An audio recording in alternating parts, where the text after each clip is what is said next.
Hello, everyone, and thank you for the continued support of this new podcast show. We call it Expanding the Zone, and this is episode number 5. It's all about me. And before I get to that title and tell you a little bit of what's on the agenda this evening, I want to say welcome to those of you watching on YouTube. I want to say welcome to our listeners on your podcast app, whatever it may be, Apple, Spotify, all the way across the board. We're out there, and we recognize that you're listening, and we appreciate that. I will say, if you haven't had a chance to catch us on YouTube yet, you might want to take the opportunity. SVC Sport Zone Shayne, look us up there. We're going to try some different things. We've done it a time or two throughout the first, early episodes here. Tonight, I think we have an example. But as we move forward here and get more and more involved into this, there's going to be things, especially in some upcoming shows, that we share with you on the screen and so forth. So as I always say, other than just seeing our beautiful faces, y'all also get a little bit more details and so forth within the entertainment. So on that, if you're listening for the first time, I'm Shayne Combs. I'm joined by my brother Matt. And Matt, as I welcome you to show number 5, it's all about me. Why don't we just start out by kind of, in your own words, why this topic, why now in terms of expanding the zone do we feel like this needs to be discussed? Well, glad to be with you again, Shayne. I think that we definitely want feedback, like you said, and we want to listen to that feedback. And we had a listener basically say, hey, what would you think about doing a show about transfers? Transfers over the last several years have become, more of a normal activity in high school athletics, I think, than they were a couple decades ago, for sure. So that got us thinking about, all right, we try to take unique angles on this show. We don't want to just do the same old. So you and I talked a little bit about the transfers, and then as we discussed it, we really, some words kept coming up, like individuality, basically loyalty, some of these types of words. And as we started digging in, we thought it'd be an interesting show to talk a little bit about some of those, some of the things surrounding those topics in today's high school athletics. Well, there's no question. When we first started this, I think we looked at it as, hey, let's take what's relevant in the real world of sports and see how does that influence high school. And I think back through our show so far, COVID-19 was an obvious one. The Astros cheating, the Last Dance has obviously been such a big thing in sports. And we talked championship chain. We talked, the handshake of Isaiah and Jordan. That situation kind of led to a show. And for me, what had this on my radar at first was in the NCAA. We're in a day of name and image and likeness, and there's like 3 of the top recruits, instead of going to college this upcoming year, have made a decision to go to the G League. G League basically meaning Gatorade League. That's the sponsorship there, but it's basically quickly becoming a minor league version for the NBA for basketball. This young man, I think there's a guy from Michigan that decided to step away from his commitment and go. Recently, the number 1 player in America, a kid by the name of Jalen Green, out California, he had committed to UCLA. He backed off and now is going to the G League. And so we were going through all these things, and as you mentioned, had the fan feedback there. I think I was on Facebook that mentioned some transfers. Also had some emails and some discussion that kind of just fit this avenue. So it seemed to me the right time to do it. I wanted to start with something, Matt, in terms of culture. That's a word that we've thrown around here in our first month here on Expanding the Zone. And we live in a time of, I don't know, more freedom, I guess, more rights. Kids seem to have more control, more options in terms of what's going on at a younger age. And I hear things all the time about how, kids are just different today. Well, I guess my thing would be, well, why wouldn't they be? And my question for you is, I think it's so important, if we're going to be great leaders, that we understand not only the culture that we're coaching in, but the culture that our young men and our young women are growing up in. Does that make sense to you in terms of your students and your players? Well, it does. And I think the word that comes up, it comes to my mind as you talk about that, is choices. I mean, I think kids growing up just have more options now, Yeah. and I think as they get older, as they get closer to college, the options present themselves. I mean, when you look at the whole G League thing, that wasn't available in years past. So when you start presenting more options, that some kids are going to take those options. We talk about. I was listening to somebody the other day say, well, these players back in the day, they were a lot more loyal to their organization. They stayed with one team. I mean, Johnny Bench, he played with the Reds the whole time. He was, he wasn't about, well, Johnny Bench didn't have a whole lot of choice. If you go back and you look at those big Red Machine teams, there were many years that those guys were upset about what they were getting paid. They were on the verge of holding out. But they didn't have the options the players have today. I think it's easy to say these guys in the NBA now, they jump from team to team. Well, they have choices that maybe players before them didn't have. So I think, to your point, I don't think the players or the kids in our case have changed. I think the situation around them has changed. And if these choices were available 30 years ago, those people would have taken advantage of them as well. So I just think there's a lot more. There's many more options, I guess.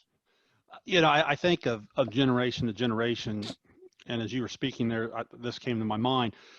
Think about sitting around talking to your parents, no matter how old you are. Think about talking to your parents, and think about the stories they tell you when they were growing up, and then think about when you were growing up, and then think about today. And I can remember Mom telling a story one time, Matt, where she grew up over in the MacArthur area, and they talked about, like, if you were going to come shop in Chillicothe, that was special day, right? Yeah. Big time moving over here. You wear a real nice dress, make sure you look presentable, and so forth. And you hear all of these things about how things were so strict and things were so proper in school. And then I think when we went to school, things obviously loosened up a little bit. Nowadays, in the classroom, I know just in my 20 years how much things have loosened up in terms of different procedures. That's not still to say you don't have classroom management and discipline. It's just different. And we joked about dress code on here. We joked about the different rules. I know our cousin Lee, who's administration, he used to say the one time, right?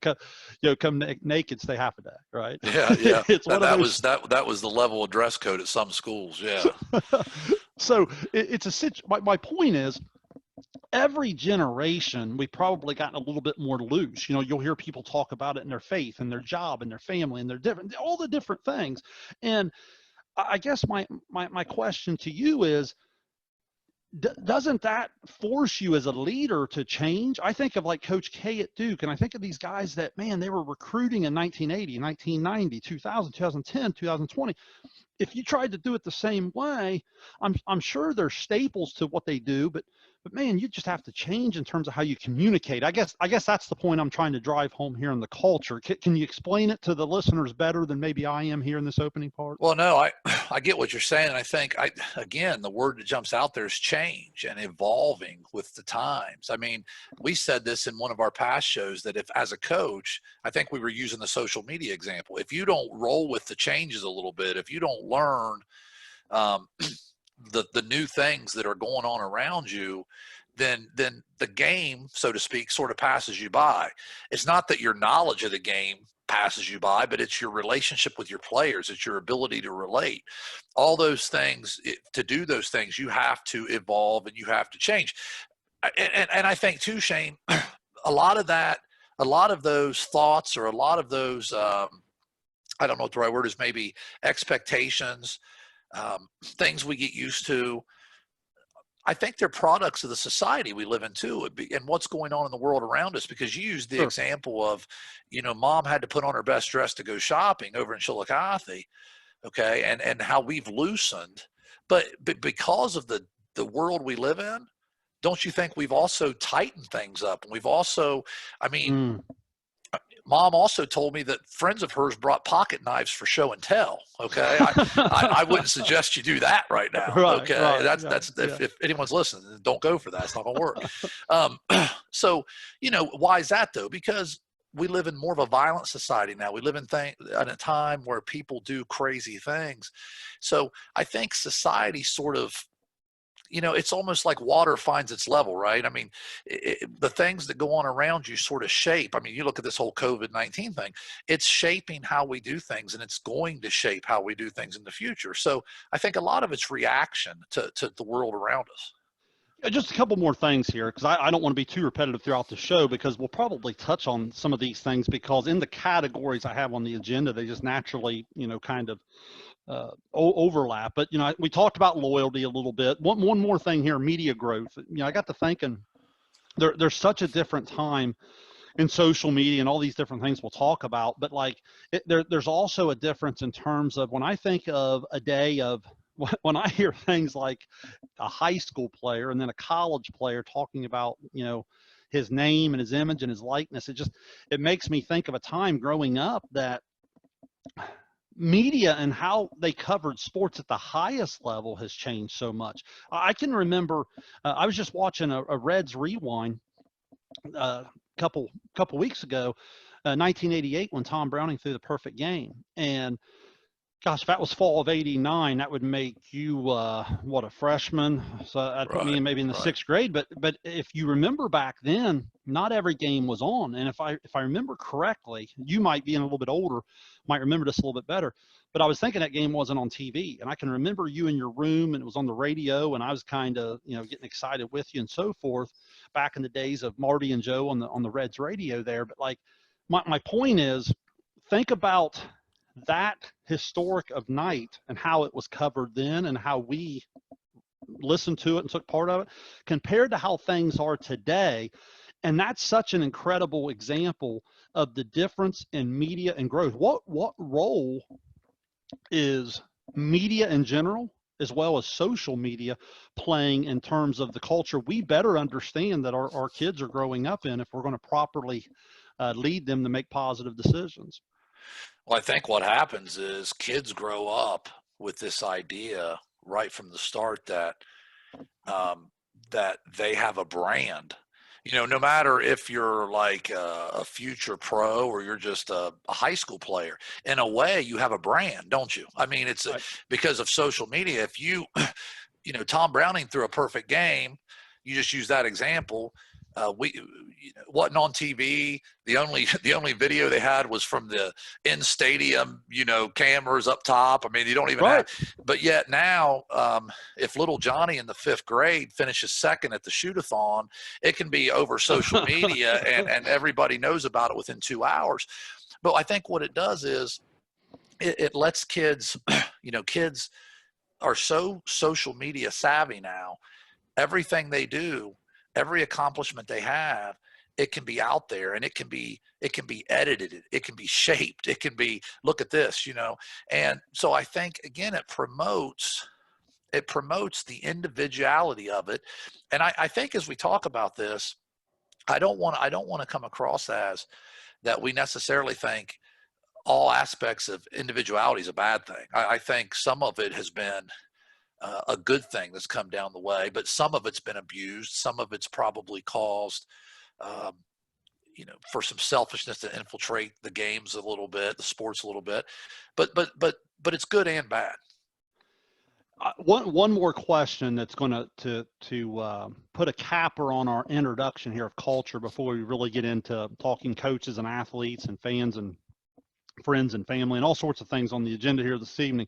This was actually fan feedback, Matt. One of our listeners, a local coach here, super guy, does a lot of things the right way, and just someone I think really highly of. I was really excited to get his feedback.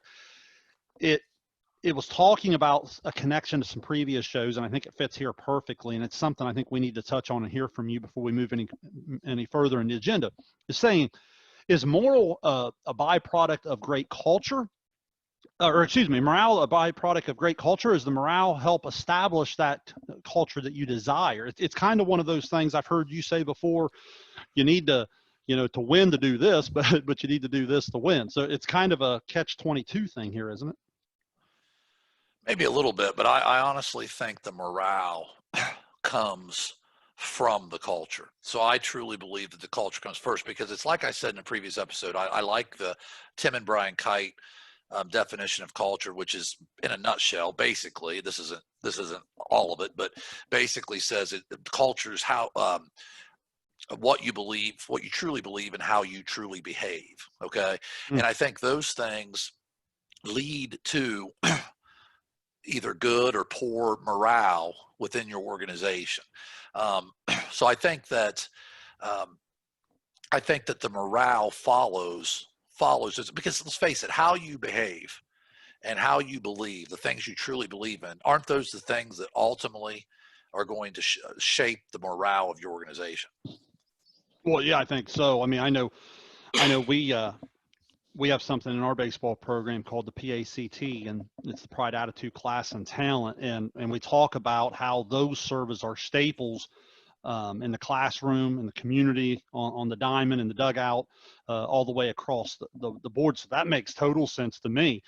Now, as I bring this into coaches, man, and I purposely put coaches first, because as we talk about things like transferring, we talk about different things with today's younger generation. This is no attack on them at all. I think, in fact, it probably is a little bit of a very fair, objective look at all of it, and that's why I want to start right with coaches in terms of leadership and the adult leadership. I would like to believe, and maybe I'm naive, okay, maybe I'm a little biased, but I would like to believe that for the most part, coaches, love kids. They love to compete. They once loved to play. Maybe at our older age, we can no longer do that, and we feel like this is the way to give back. That there's still a value of education.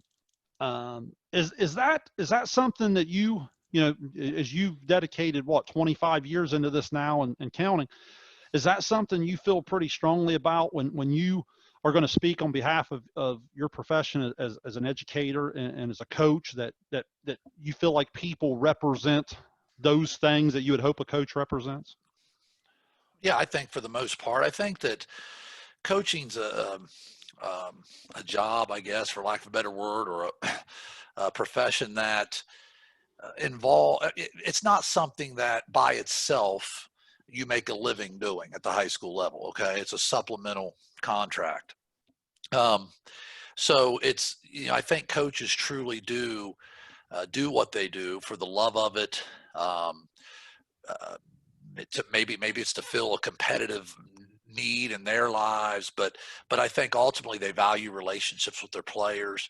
Um, and I think that ultimately I think coaches show a great deal of loyalty toward their school, toward their players. Um, you look at this whole thing that's went down here recently with the COVID-19 situation that we're still right in the middle of, with spring sports. Let's just I want to revisit that for a minute, Shane. We had, Sure. if you remember, in our first show, we talked about spring sport coaches and the adjustments they were going to have to make through this, with their seasons being at the time suspended, put on hold. We weren't sure what the future held. Now, fast forward, whatever, a month or so, a little more than a month and a half, the season has been canceled. Okay, spring sports seasons have been canceled. Um, but these coaches, they as soon as the whole season, a shutdown, I should say, started, most coaches I knew shifted gears, thinking, okay, how can I help? What can I do for my players? And they continued serving their players and their school to the best of their ability within a different role, whether it be, virtual workouts that they sent their players, daily emails and texts, how you guys doing? Hang in there, mental health stuff, right? Most of the coaches I know, that's exactly what they did. They extended, and this is where this word loyalty comes in for me. They showed great loyalty to their school. And now I'm going to be real honest with you. And we brought this up in that first show too, Shane, about, at the time, there was some talk whether coaches were going to be paid their full contracts in the spring. if the season didn't continue. At that time, they had been in official practice for 3.5 weeks or so. How were schools going to handle this? And I said then, and I meant it, and I still believe it, that the only right way to handle that situation is for schools to pay their coaches in full what their contract said when they signed it in good faith that they would get. And I got to be honest with you, here recently, it's come to my attention that some schools have not done that. Now, I will say this, most, I don't have exact numbers here, but most of the schools I've talked to have agreed to pay their coaches, okay? But there are still several that are paying coaches. I've heard of half. I've heard of a prorated percentage based on their days. I've heard as little as a third. I know a couple schools that are paying their coaches a third of their contract. And I got to be honest with you, it thoroughly disappoints me when I hear that. I think, and this goes back to my original point on coaches, I feel like if you look at the history, Shayne, of crisis in our country, in our world, when crisis happens, people naturally react in one of two ways. It's either how can I help or how can I profit? How can I help or how can I benefit, right, from it? Well, I think most coaches immediately went to how can I help? How can I help my players? What can I do in a situation that I've never had to face before? And unfortunately, and a lot of our schools did the same thing, but unfortunately, some of our schools said, hey, how can I profit? How can we put a few extra dollars in our pocket instead of paying the coaches their full contract? And that's kind of disgusting to me, quite frankly. It's like any other crisis situation. If there's a riot, some people, how can I help? Let me go help the wounded. Let me go keep the peace. Some people throw bricks through a window and steal appliances. Okay, when 9/11 happened, most people said, how can I help? Some people gouged prices on gas. There's always going to be situations where people try to profit from hardship, and that's what really bothers me about this. I've tried to do my homework on this. I've asked people in the financial departments of schools. I've stayed away from my own school for obvious reasons. I wanted to go outside of that, talk to people that I didn't know as well. Hey, listen, what's the gain by not paying coaches their full contract in these situations? Is there a financial gain? The overwhelming majority of the people I talked to said no. I mean, it's just such a small amount of money that a school can, I guess, recoup by not paying coaches their full salary. It's so small compared to a school budget that it's really pennies on the dollar. Okay, so it's not a financial thing. Is it a legal thing? Is there reasons to say we can't pay coaches their full salary? That's not at all what I've been told. In fact, and I'll share this screen, I had one school tell me that they're paying their coaches a full salary because of this paragraph right here, Shayne, if you can see this, and if our YouTube listeners will be able to actually read this with us, because I know not everybody is on YouTube, I'm going to read it. But this is out of the Ohio Revised Code. G, I think it's a section 124, if I'm not mistaken. I've zoomed this in, so I don't have that up top. But basically it says all non-teaching employees employed pursuant to this section in chapter 124 of the Revised Code should be paid all time lost when the schools in which they are employed are closed owing to an epidemic or other public calamity. And then it goes on to say a couple other things. But basically, I mean, I talked to one athletic director that said that statement right there is the main reason they are paying their coaches, because they feel like it says in the Ohio Revised Code. I had another athletic director tell me. Real quick, Matt, as an AD, have you ever heard of that? I mean, obviously this is new to all of us this time we're going through. Had you ever heard of anything like that before reading that or being made aware of that? I haven't. I mean, knowing that I was going to talk about this a little bit this week, I've just tried to do some homework. I've reached out to a few people. That was one thing that came back to me. Had another AD basically tell me, we're going to pay 100% because we feel like it would cost us more to fight the grievances that could come our way if we don't. That's a whole other thing. But I really tried to find both sides of this. As I talk to people, I really tried to ask, hey, listen, because I had one AD tell me, hey, we're thinking about paying our coaches 50%. We feel like this is more than fair since they never had to coach a game or they never had to. And I guess my thing is this, okay? And I appreciate that response because at least it was thought out and he was trying to make a point. But my thing is this, as an AD, I haven't fulfilled the same duties I would have fulfilled had things went on as normal. I haven't covered a baseball or softball game all spring. I haven't written a check for an umpire.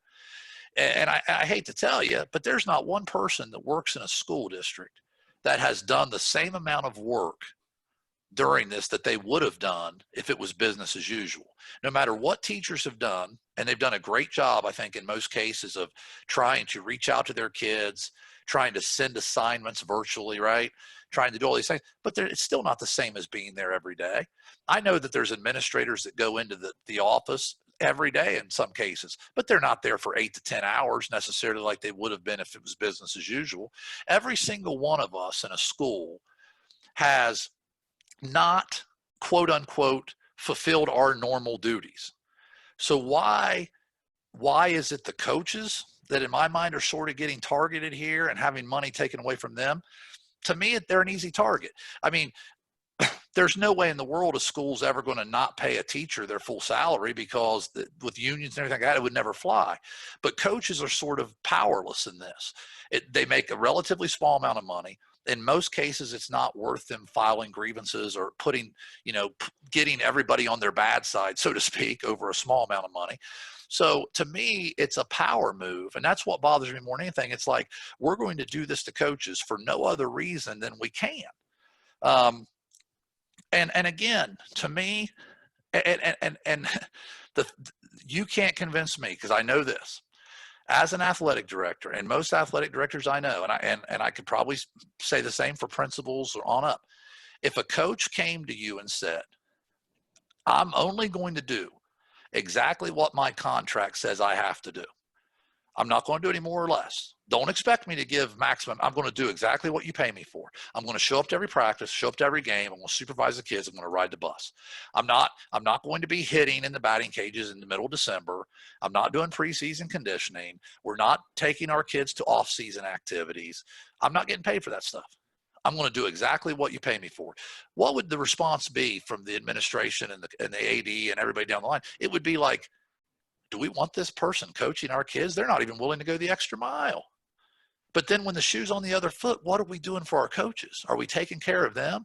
This was a perfect opportunity for schools to say, thank you, coaches, for all the hard work and effort you put in for our kids. Thank you during this, time that was so unique. We've never seen it in 100 years. Okay. Thank you for staying with our kids and continuing to do what you could do. By the way, we're going to take a little bit of your money out of your pocket. I don't like it.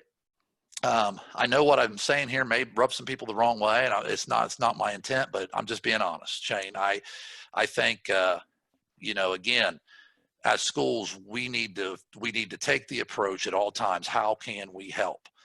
Not what can we do to take advantage of a situation. Didn't mean to get off on a topic there, but I think it's on this topic of loyalty. I said at a previous show, it's the job of loyalty goes both ways. It's a two-way street. It's the job of coaches to be loyal to the folks under them, so to speak, their players, right? And the folks over them, their administration. But it's also important for those people to be loyal to the coaches as well. Loyalty only works when it goes both ways. Well, I think it's well said, Matt. I know as a spring coach myself, I'm not going to get in too much of the details. I think that obviously you're very knowledgeable in it. You're very passionate about it. All I can say is, as long as I'm a spring coach, and I have been for 20 plus years now, every year I've ever been out of high school, I have an incredible amount of respect for all coaches, but spring coaches are unique. I mean, spring coaches fight a lot of challenges, a lot of stereotypes, a lot of different things in terms of that just other seasons do not. So if you're a track coach, if you're a track assistant, baseball, softball, I feel really bad for those who work with me or with programs in terms of, the assistants and different things, if that happens to be the case at the school. As far as I'm concerned as a coach, and this as a coach, you just don't know any different. When it comes time to go back to work, get back to work and continue to do those things. I'm in contact still with my kids as we speak. So, well, and Shane, not to interrupt you, but I think that you're right. Spring sports coaches do have a unique job in the sense of not only do they coach, but they're also sort of the grounds crew. They're sort of, there's so many hats they have to wear, taking care of those facilities typically. And I know this year you probably didn't have to do that as much, obviously, because there came a point in time where you could no longer go down to the school and do those things. But those are typically battles you have to fight. And the other thing is with this whole coaches pay thing, and I'll say this and I'll leave it. I didn't expect you to comment because I don't think it's fair for you to have to do that, Shane, in the situation you're in. You're a coach in the spring. I'm not. And plus I'm speaking as an athletic director here. And I can tell you this, there was a lot of money saved by not having spring sports. Make no mistake about it. Spring sports is a costly endeavor because most schools don't charge, to get in. You're paying umpires, you're paying busing and all these things. None of those things happen. For that matter, over the last 2 months, schools haven't bused any students to school on a daily basis. They haven't paid substitutes. They haven't paid probably the same utility bills. So there's been probably money saved during this process. So for me, I hope no school is making it out as, boy, look, man, we need this extra money right now. It's why we're going to take 25% of your check, because it just doesn't add up, to make that big a difference. But anyway, I know we want to move on to other things. I know we got other things to talk about, loyalty with coaches, but I wanted to follow up from a previous show with that. Absolutely. I thought it was well said. And I know on behalf of spring coaches, that was well done and appreciated. Matt, before we move off of coaches on athletes, I want to be fair and really make sure that we're diving in at every angle. And with coaches, there are people out there in coaching, and some people might even disagree or on if these are good, bad, whatever. I'll leave that for you to decide. But there's some coaches that sometimes can get a little milestone hungry, or some self-promotion. Or maybe we walk that fine line. I guess this is what last show number 4 was about, in terms of that self-promotion, in terms of even sometimes are you indirectly promoting yourself, or an unwillingness to share athletes. So those are some of the things in my notes. If there's one or maybe all of those, or however you want to touch on that, do you think that's a fair point? I mean, coaches, I don't know that they're bad people. I don't know that they're necessarily quote unquote doing it for the wrong reasons. I need to be honest in terms of how I put this agenda together and make sure that we call out coaches in terms of holding our, ourselves and our profession accountable. Well, the one that jumps out at me and I think is crucial is coaches that put their own sport. Obviously, when you're coaching a sport, it's the most important sport to you, right? We get that. Absolutely. But when you put it above other sports, or you use your clout as a coach, maybe, or whatever, to not support the other sports within your school, and I'll give you an example. Well, especially in the small schools like we have here in Southeast Ohio. I'm sure geography across the nation might be different with size of schools. Here in Southeast Ohio, we're talking about a bunch of smaller schools where probably, what would you say, Matt, 60, 70, 75% of your rosters are 2-3 sport athletes that you're going to share across the board? Yeah, I mean, I think so, probably. I don't know exact percentage, but I mean, you see the same faces popping up from football to basketball to baseball and so forth. I'll give you one example that really bothered me. I ran into a guy, this was several years ago, by the way. I was actually at one of your baseball games watching you play, and it was a team you were playing against. It had nothing to do with your school, but it was a team you were playing against. I was talking to their basketball coach, and I said, "Hey, man, how's things going for you, blah, blah, blah." And we were talking, and I said, "Hey," there was a new baseball coach, and it was a baseball coach that had a pretty good reputation as a baseball coach, had won a lot of games, come from another school. I said, "How's it been that coach so-and-so's now with your school?" I mean, and he said, "Hey, excellent coach and all this." He goes, "The thing that bothers me though is," he goes, "he kind of came in and didn't really respect the other programs. He said, and the example he gave was on the day of the sectional tournament game for this basketball team, this coach told his baseball players to come in at 6 o'clock that morning and hit. Okay. And it just really bothered me. It was like, you can't even let them, they got to come in and hit on the day of their sectional basketball game. Again, what kind of message does that send? It's a little subtle thing of saying my sport's the most important. And I think what it does is it damages relationships between coaches at one school. And I'll tell you the more important thing it does, it pulls kids in two directions if you're not careful. If you've got, let's just say, a football player and a basketball player, and he's hearing it from both ends, man, my football coach is mad at me because I'm not at lifting. I'm at a shootout tonight. My basketball coach is mad at me because I skipped a shootout to go to a 7-on-7. And you start pulling these kids in two directions. It's not fair to the student athlete. These kids are 15, 16 years old. We're the adults. And I think we have to act like it, and we need to work together. Like I know for me and our football coach, we at the beginning of the year put together a calendar to try to avoid everything in terms of conflict. Hey, when are your 7-on-7s? Okay, great. Here are my shootout days. Do we have any that overlap? And we really try to work together. Fortunately, I'm at a school where as a coaching staff as a whole, we all get along really, really well, and it makes for a pleasant work environment. But as you know, Shayne, and you've heard stories, that's not always the case.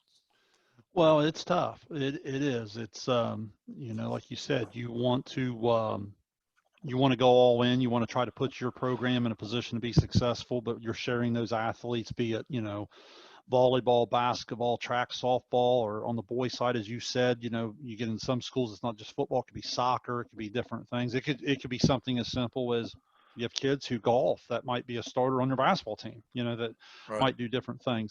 Legion baseball, different things like that. So it's not only the schools, it's also the summer coaches, the local coaches in your legions and so forth. So I think that's a really, really good point. And I think it's a great transition to the thing I wanted to talk about next, which is the athlete.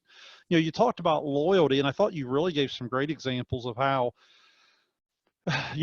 these contracts and these different things, each generation's kind of paid it forward to the point of, your LeBron James, your Kevin Durant, those guys, once they get out of their rookie contract, it's like they control themselves a year at a time if they choose to. And, so loyalty in terms of what's that mean, you see, contracts from one side. So you bring that all the way down into the high school level. Obviously the term transferring comes up. Right. You mentioned that in the beginning. And let's face it, in the last 20 years here in Ohio, that's been something that's been pretty commonplace.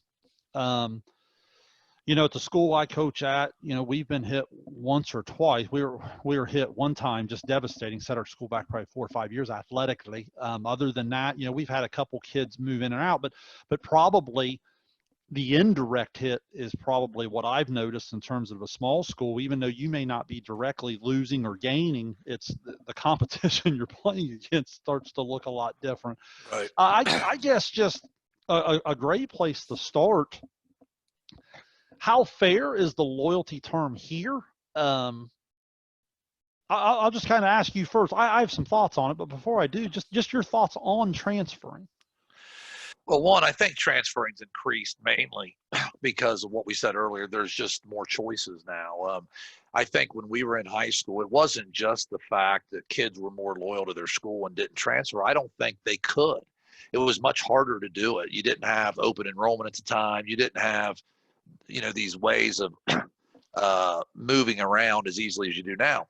With that being said, in terms of the loyalty aspect of this, I think sometimes, I'll be honest with you, I think that the mistake we make is when we throw every transfer in the same pot, because I think there are times when there's legitimate reasons for a student athlete to transfer. Okay.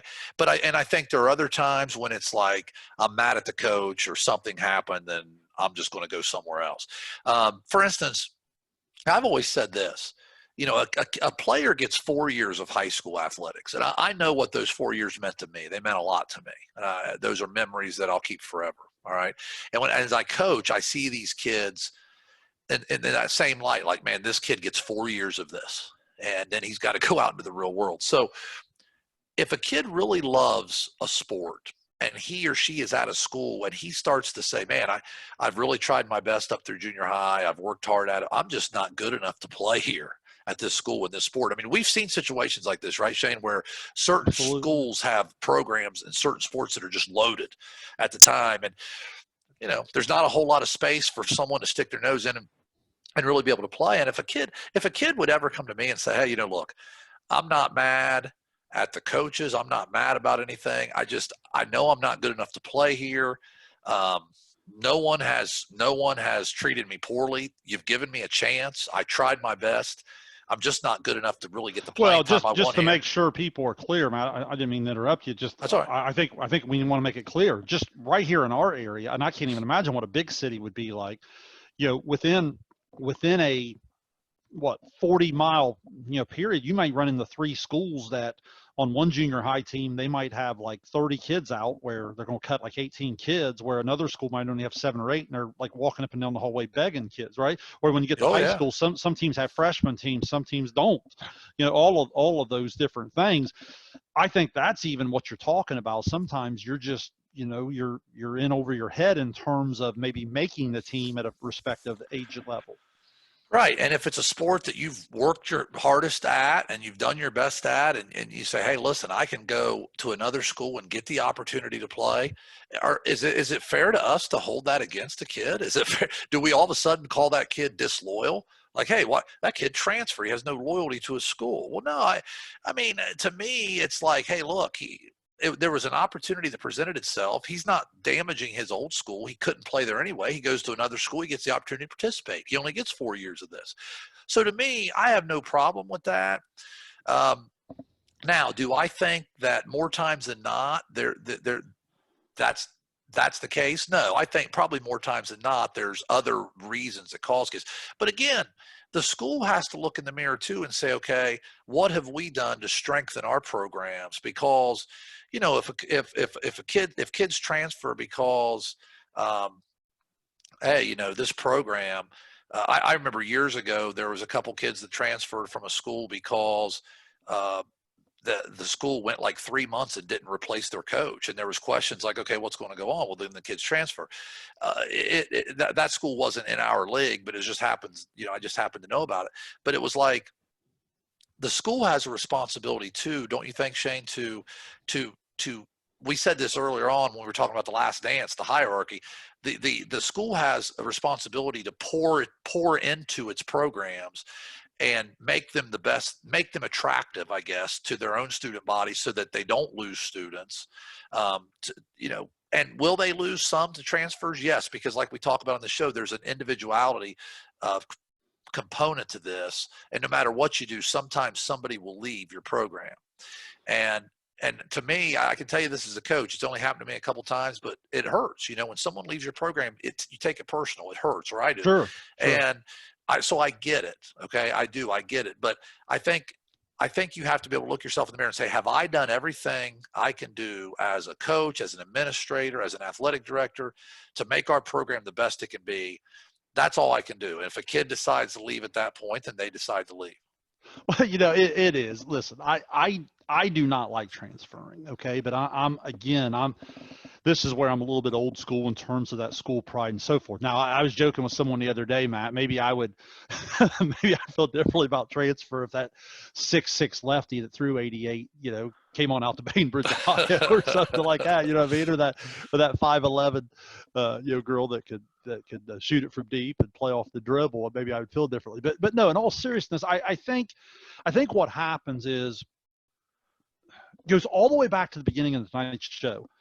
Understanding culture, understanding what kids are growing up in terms of one of the biggest things missing in today's generation, school pride. And we as adults are 100% to blame. As I study leadership more and more, one of the things at our school we've been involved in is Leader in Me, and I love it. Obviously, I'm sitting here, with leadership with you, and it's something that I've really studied and started to look more into. But you'll hear these people, and I'm not trying to be funny. I'm not trying to make fun of anything or whatever. These are some crazy educated people. I mean, really, really educated people. But you'll get these people talking about designing your building. Well, the blue collar makes you feel this way, or if you paint that thing yellow there, the kid will have this sense. And I'm thinking, what? You know what I mean? Like, I would paint up my school colors. I would put my mascot on the wall. I would teach from Right. day one that, like, it's one of those things that if your school colors are brown and orange or whatever, then to me, you want kids growing up thinking, well, brown and orange are my favorite colors. You know what I'm saying? That this is my school. This is who I am. And I think we're missing that a little bit. So as they get older, and in the days of AAU growing and Legion baseball and travel softball and club volleyball and all those things, I see a lot of athletes, Matt, that quite frankly, some of them utilize their high school season as kind of their warm up for that club experience or for that summer, baseball or softball or whatever it may be. And I think that's something, going back to the beginning of tonight, we better be aware in terms of selling it to the kids while they're young and getting that school pride, because I think that's something that's really missing in today. You see where I'm coming from in terms of our connection back to our culture talk to start tonight's show? I do, and I think I don't think there's any question that school spirit, I guess, or um, that engagement between, or I guess that relationship between a student and their school, it's not what it used to be. Now, everyone could have an opinion on why that is. All I know is when I was in school, and I think I can speak for even years after me, this still existed, where you truly cared about your school. Like when we lost or we weren't successful, I felt like we let our school down. Now I'm sure there was 50% of our student body that could care less whether we won or lost, right? A basketball game. But to me, it was like, man, we let our school down. I don't know that same feeling exists anymore. But again, are we going to sit here? What really gets me in this is we blame kids for this. We say, oh, kids are different. Kids are different. Well, why are they different then? I mean, it comes back on us as adults, does it not? You just said it yourself. Are we making enough of an effort to say, hey, what can we do to promote school pride? Or can we, I've heard of schools saying, hey, you're going to decorate in our school colors. Like you said, I've heard of schools saying, we're going to teach kids the fight song from the first grade up. They're going to sing it a couple times a week right after the pledge, right? I mean, we're going to do whatever we can do to promote school spirit. I think we've gotten away from that. We've sort of lost that along the way. I had somebody say to me, remember how the pep sections used to be back in such and such? And you don't see that as much anymore. Do you really see the great pep sections at a lot of schools? You'll It see a scares it few. scares administration to death. Well, it does, like, oh man, I'm just we're being supposed to, honest. We've tried let's different give golf competitions on the claps. Yeah. websites and so forth, and it's just some of the stuff that we used to view as clever. no, no, it's out today. So yeah, but you're right. It's still clever, but it's just maybe not considered appropriate. But Yeah, but I wanted to talk about two control. I'll go back to the G League example I used earlier. You and I grew up a little bit. We were somewhat familiar with minor league sports. Here locally in Ohio, Columbus Clippers. They were an organization. Gosh, I think they started as the Pirates, and then forever, like 20, 30 years, were the Yankees, and then tried the Nats there maybe for a year. In the last decade, I know they've been the Indians since I think 2009 or 10. I don't have that in front of me, but basically we watched a little bit, and it'd be cool to see some kids, some young players go on to play for the Yankees or whatever. And that was kind of a cool experience growing up. But like, as I got to thinking about this loyalty of back and forth between organization and player or school and player, if you come down to the college and the high school ranks, I'm not trying to turn this into a whole debate on NCAA. It's probably a whole nother recruitment show and different things. But like, I will say that I think it's a two-way street.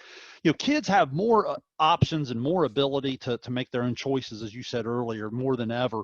But as I study a little bit more of the G League and I compare it to the NCAA, I can't help but think that a Zion Williamson is getting a little bit from the Duke brand, is he not, in terms of, even if it is just 6, 7, 8 months or whatever he spent with them. I mean, there's something about saying, the number one draft pick is this kid, Zion Williamson out of Duke. Doesn't that sound better than to say, he played for the Delaware Bluecoats, or, he represented the Mighty Ants of Fort Wayne? I mean, it's one of those things that when you compare it to the G League, there's something about a brand. And I guess I go back to the high school level. These kids, they do have more control. I had one coach say it to me this way.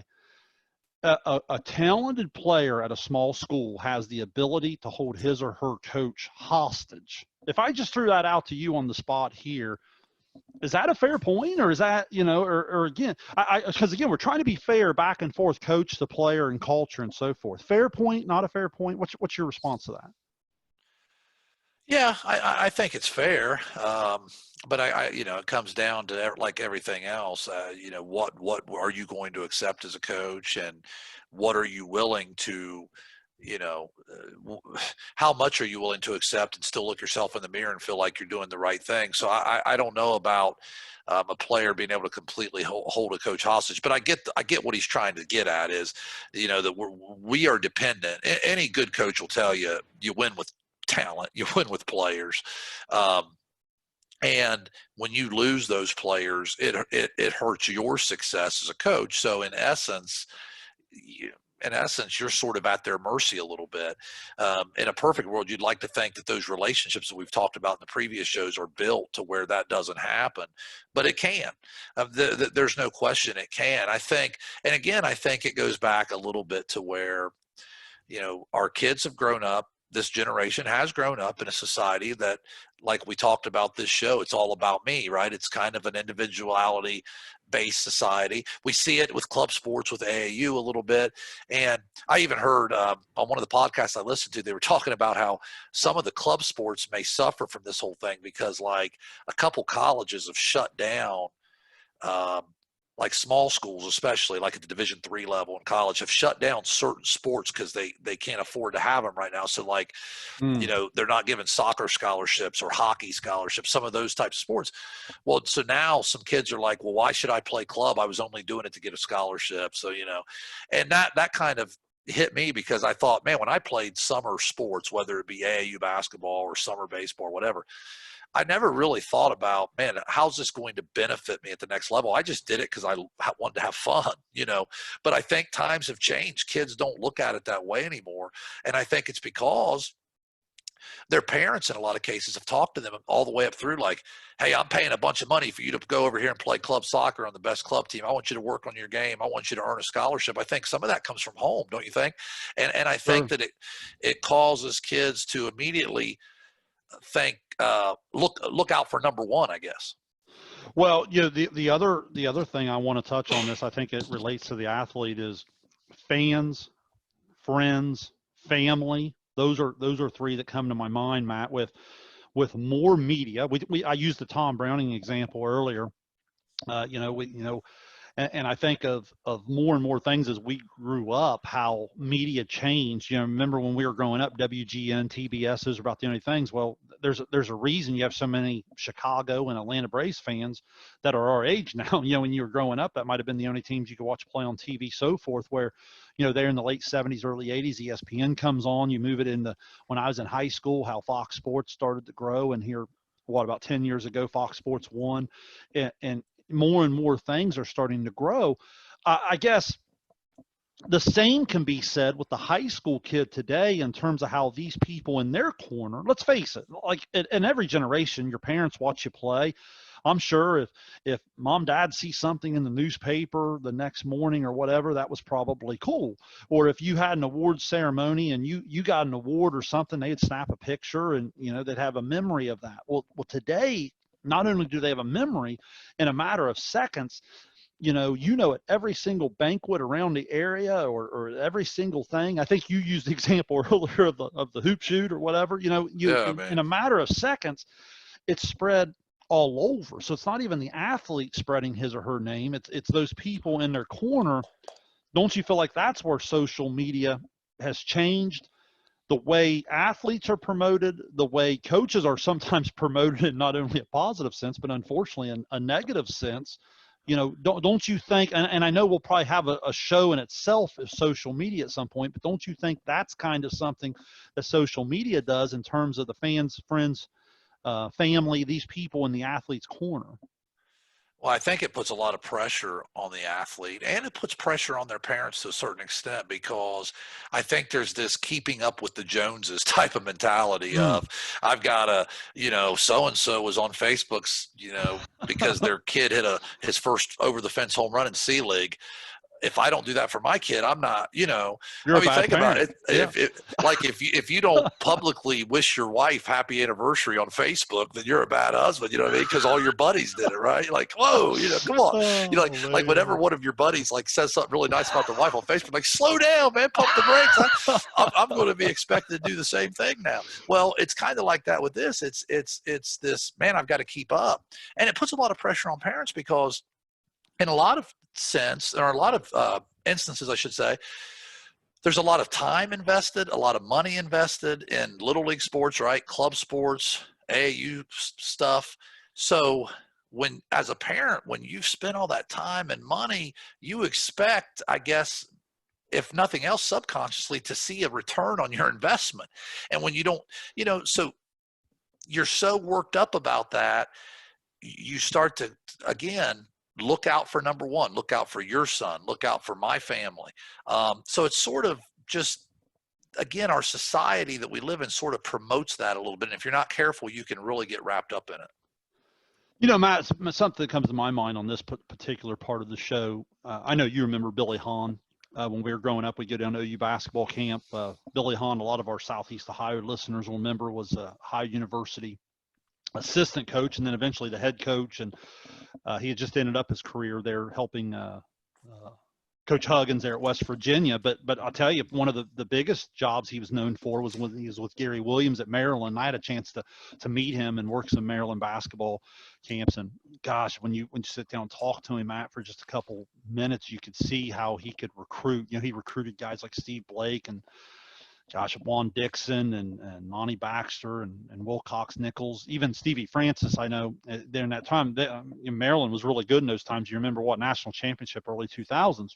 But anyway, Billy Hahn was talking one time about recruiting, and you'll have to help me here, Matt. When you first started coaching, or you were a younger coach, the really talented guard that played over at Washington Courthouse. Yeah, Dustin Pfeiffer. Yeah. Pfeiffer.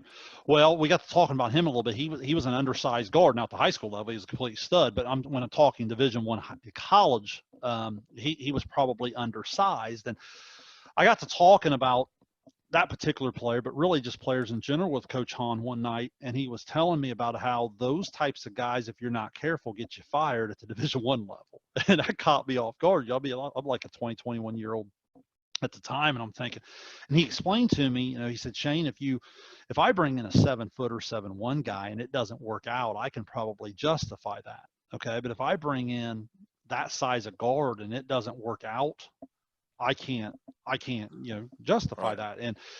And it just got me thinking in terms of, don't you think, and we start to live in a time where there's more and more proof in picture, proof in video, and we start to almost have to cover ourselves, or media, you just said, it puts pressure on you in a different type of way. And I think it's crazy, because we've seen all these things that they've always been bad things, or they've always been things that you wouldn't want to be a part of. But then all of a sudden technology starts to grow. Now all of a sudden we see pictures of them, we see videos of them, and all of a sudden we have even a more passionate opinion about it. I think that's kind of what you're talking about in terms of, don't you think, going back to the last show and then talking how we connected to tonight's show, that this social media, it's almost pictures, it's almost public opinion, it's almost public forum, in terms of everything you do is just under the microscope a little bit more. So maybe those things that you would try to do a little differently, say 15, 20, 25 years ago, now a lot of coaches are feeling a little bit more pressure to do certain things a certain way, because of that pressure and because of that public opinion. We had feedback from last show, and a lot of people agreed with some of the things you said, but you know what almost every single one of them ended with? Well, Matt, Shayne, I'll be honest, I'll probably continue to do it that way, because if I don't, I look kind of, silly, or I look like I'm not a good sport. So Right. it is, there's a lot of pressure there in terms of what you said. I think you used the term keeping up with the Joneses. Well, and I think too, because of everybody, everything you do is so visible now, right? As a coach, or as a leader of any kind, I mean, you're out there in the public eye. So what happens is a lot of people sort of take a step back and almost protect themselves, right? Again, with that, what have we been talking about this whole show? Worrying about yourself first, right? It's a me thing. Well, sometimes it's a protection mechanism. Man, everything I do is going to be visible. Maybe I need to be more withdrawn. Maybe I need to not be out there quite as much. Because again, you're concerned about protecting yourself. And I think that, so again, I think it works that way too. It's not just, hey, I've got to put this out there to keep up with the coach next to me. Some of it's, hey, maybe I wish I could be a little more approachable, or I wish I could do this, but man, every mistake I make is going to get magnified. So maybe I just need to take a step back and think about myself here and protect myself. So again, sometimes that me mentality isn't always ego driven and, hey, look at me and look all the good things I've done. Sometimes that me mentality is the exact opposite of that. Is, oh man, I want to stay as far out of the public eye as I can so that the mistakes I do make aren't as noticeable. Well, that's well said. I tell you, the one final thought I had, and I certainly won't cut you off, Matt. I'll give you the same opportunity. The one final thought I had is in leadership. And when we're talking about these kids, and we're talking about kids today with more options and more personal trainers and more people outside the educational circle that they're getting advice from, I think the hardest thing in leadership is when you're dealing with people, they don't necessarily want to be a leader, but they enjoy critiquing everything that the leader does. Right. And we talked last week's show about the developing the follower, and I think I come back to the word balance at the end of every show so far. For some reason, the word balance continues to come up in my final thoughts, and we're taking that old school, we're marrying it with the new school, understanding the things that you still want to establish as a leader, understanding that we're leading people that are naturally in a more of a me society. And I don't say that again to be negative, I say it to be reality. And just kind of understanding those things, and understanding the culture that we are coaching in, the culture that our young people are growing up in. And I think if we understand that balance and continue to adjust and not be scared of change, that we can be most successful and with that game plan. So again, those are my final thoughts, Matt. That kind of clears out my notes. Certainly want to give you a chance to do the same here. Again, been a great show, number 5. Just your final thought.